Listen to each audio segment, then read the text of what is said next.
Hi friends, કેમ છો? ફરી પાછું તમારું એક નવા વિડીયોમાં સ્વાગત છે. આજે આપણે લઈ આવ્યા છીએ કે રેડીમેડ વર્ક આવે છે, જે આ વર્ક કરાવેલું છે. ખરેખર રેડીમેડ તો નથી, આ માચી વર્ક કરાવેલું છે. જો આ સ્લીવ આપી છે, બે સ્લીવ આપી છે, ફૂલ વર્ક છે. આગળનું નેક છે, આગળ વર્ક છે, બેક સાઈડ વર્ક છે. બેક સાઈડ જો વર્કનું ફિનિશિંગ જો આ રાઈટ સાઈડ છે. આગળ હુકનું બ્લાઉઝ છે આ. તો ચાલો આપણે આ કેવી રીતે બનાવવાનું હોય, અસ્તર સાથે કેવી રીતે લાગે છે, એ આપણે આગળના વિડીયોમાં જોઈએ. તો સૌથી પહેલાં આપણે સ્લીવ છે ને ઉઠલાવી લીધી છે. કંઈક જો આ ટાઈપનું વર્ક હોય એટલે આપણે સ્લીવનું બહુ કંઈ ખાસ નથી બતાવ્યું. સ્લીવ જો કમ્પ્લીટ કરી દીધી છે.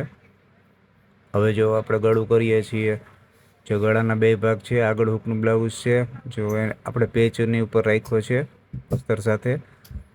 હવે જો એક્ઝેક્ટ આપણું મશીન હાલે ને એટલું જ આગળનું ગળું હોય ને કાપેલું અસ્તર સાથે એની હારે રાખવાનું હોય. જો આપણે એકદમ આવી રીતે ધીમે ધીમે આપણે થાપી જવાનું છે કે ક્યાંય આગળ પાછળ ન થઈ જાય.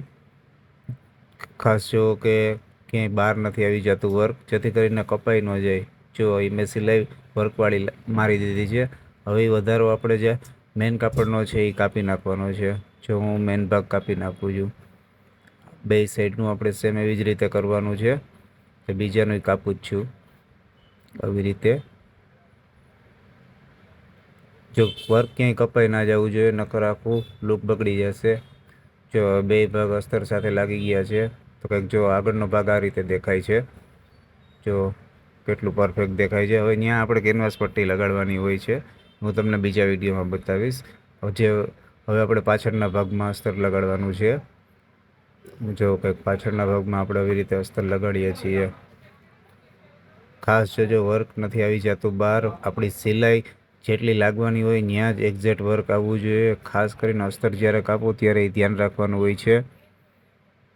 જો એકદમ પરફેક્ટ જ હાલે છે, મશીન એ પરફેક્ટ હાલે છે. જો મશીન ક્યાંય ઉપર ચડી જાય તો માચી વર્ક ખરાબ થઈ જાય, એટલે એ ધ્યાન રાખવું પડે.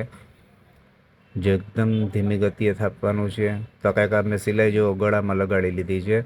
હવે આપણે ગળું કાપવાનું હોય. જો આ વધારાનો ભાગ છે હું કાપી નાખું છું.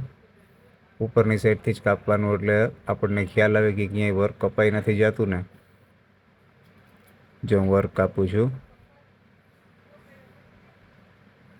એક્ઝેક્ટ મશીન હાલે એટલી જ જગ્યા રાખવાની હોય છે.